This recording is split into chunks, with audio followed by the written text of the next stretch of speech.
Hello students, welcome to the video lecture series on electrical installation maintenance and testing. In the last class, we have discussed the on-load tap changer, the condition monitoring of on-load tap changer we have seen.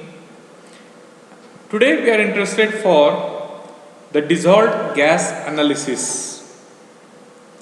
So this is a very important analysis for the transformer. So let's go to the today's topic of our interest, dissolved gas analysis. It is also abbreviated as DGA. So in some books they are using the term DGA directly. Whenever it is related to the transformer, so the DGA denotes or indicates dissolved gas analysis. Whenever electrical power transformer goes under abnormal thermal and electrical stresses, certain gases are produced due to decomposition of the transformer insulating oil.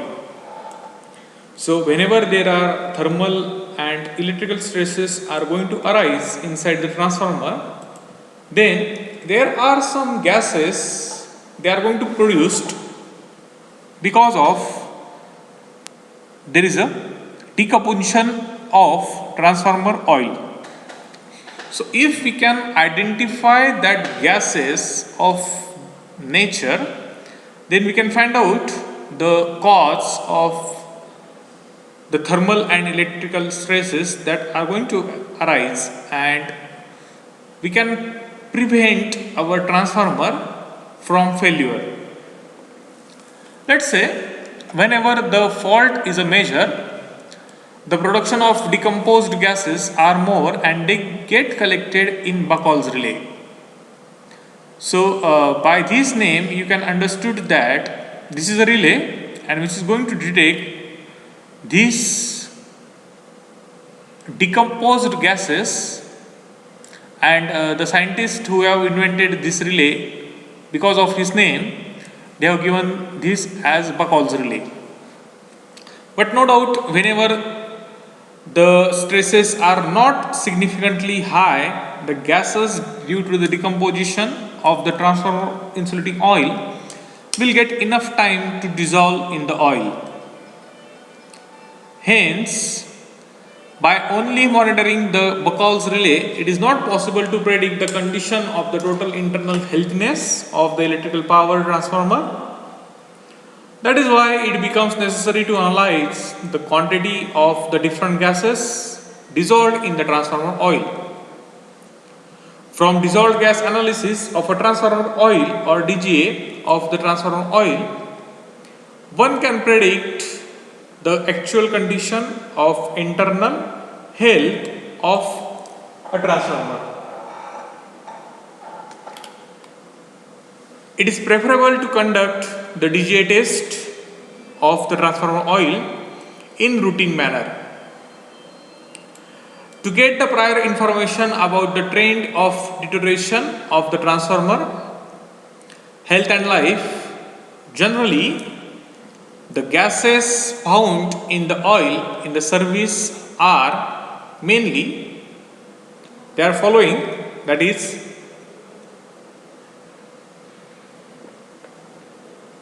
hydrogen, methane, ethane, ethylene, acetylene, carbon monoxide, carbon dioxide, nitrogen and oxygen. Most commonly used method of determining the content of these gases in the oil is using a vacuum gas extraction apparatus and gas chronographs. Now these apparatus, first gases are extracted from the oil by stirring it under the vacuum.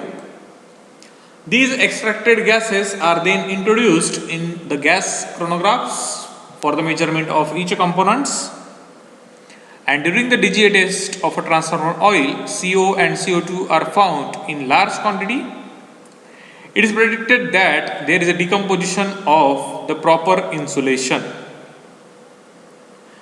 Now I hope you understood the DGA process or the DGA test, and one can identify the electrical and thermal stresses reason. This is the picture of Buchholz relay which can identify the decomposed gases.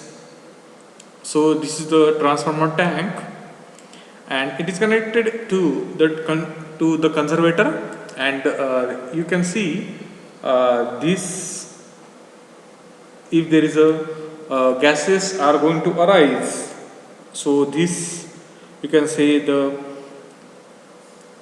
mercury switch is going to connect over here.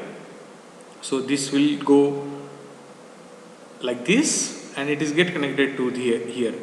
So there is a trip circuit command is activated, and if there is a severe collection of the gases are here, so it will close this alarm also, and it will indicate that there is something wrong inside the transformer.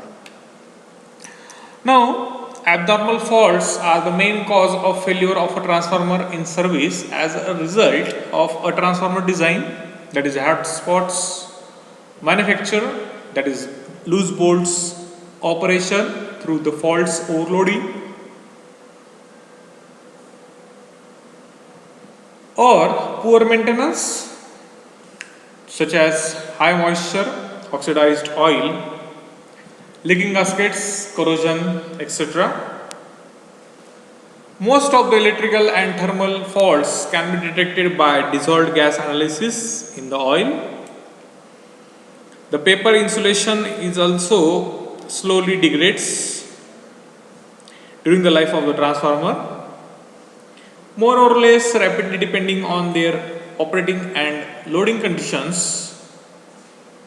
The owners of the transformer with degraded paper are faced with the technical and the financial difficult situations.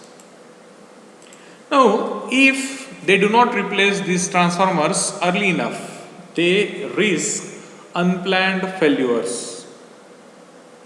Thus, the cost of which may be very high, largely exceeding the cost of the transformer itself. Or if they replace them too early, even though they could still operate satisfactorily for several more years, this will markedly increase their capital investment cost. Now, deciding on the optimum time to replace the transformers with degraded paper depends very much on the correct evaluation of their risk of failure at various stages of the paper degradation.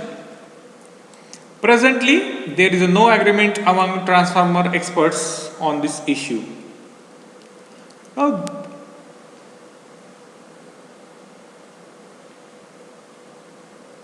we have understood that, so if we are going to change that insulation too early, so it means the life is remain of that paper and we are investing on that particular material, and if we are making the late to change that paper, so before that the transformer will get failure. So how to identify this time? So there is a term called as the degree of polymerization. Now this is indicated with the paper, and let's say after finding this, it indicates the age and mechanical strength of the paper and the life of the transformer. That is called as the degree of polymerization.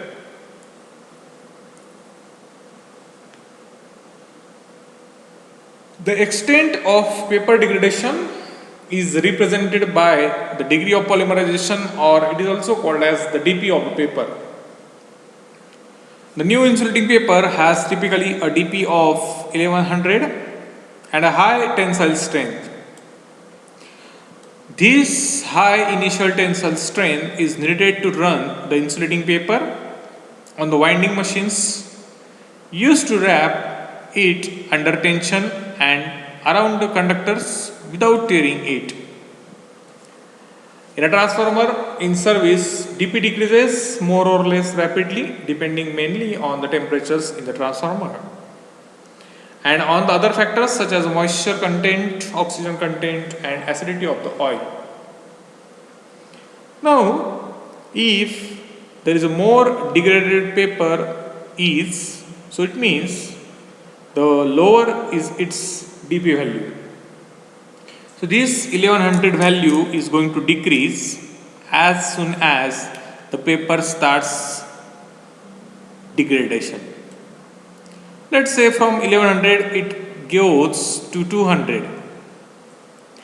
Now the 200 is presently considered in the industry as the lowest value acceptable in the transformer in the service. It corresponds arbitrarily to the paper having the loss of 60% of its initial strength, tensile strength, measured in the laboratory.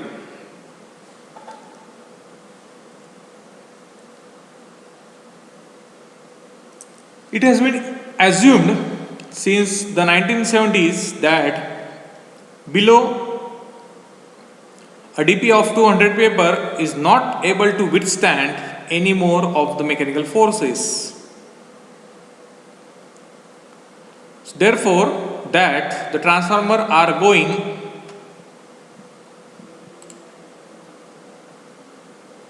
to fail very soon and have reached their end of the life. Another popular statement is that the life of the transformer is the life of the paper. So that is a direct relation. The accuracy of these assumptions and statements, however, has never really been demonstrated in the transformers in service. There are the methods to determine the dP of the paper. So first is the direct measurement and second is the indirect measurement. So let's see what is the direct measurement. On the paper samples taken from the transformer removed from the service, that is in the bottom, middle and the top of the winding, paper samples are dissolved in a solvent and the viscosity of the solution is measured. Higher the viscosity, longer the life of cellulose chains, and higher the dP and mechanically strong the paper. This, however, requires paper samples to be fully soluble in the solvent. Otherwise, measurements will falsely indicate a lower viscosity, lower dP, and lower mechanically weaker than in reality. So this is a direct measurement.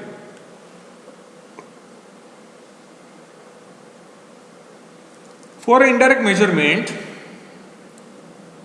we have to consider the furans. Using the different models of dP versus furans contents available, that is called the furan testing. Now, furan testing is another test done on the transformer oil to determine if the paper insulation is degraded or not. The furans are the part of the products generated as paper decomposes.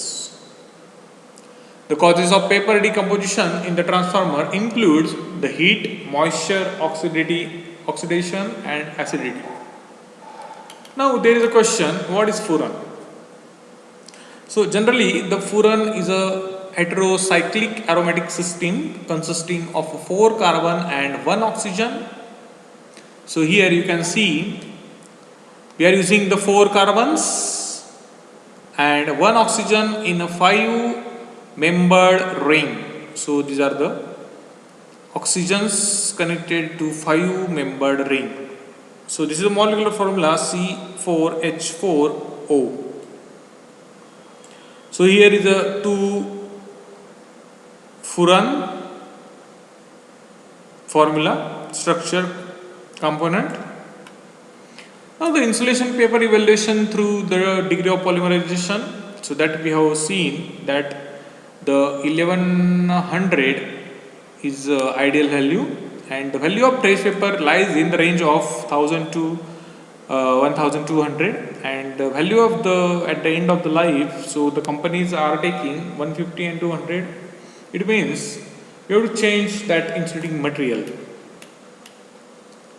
So I hope you understood the concept of degree of polymerization, and this degree of polymerization is used for measurement of the life of the insulating material.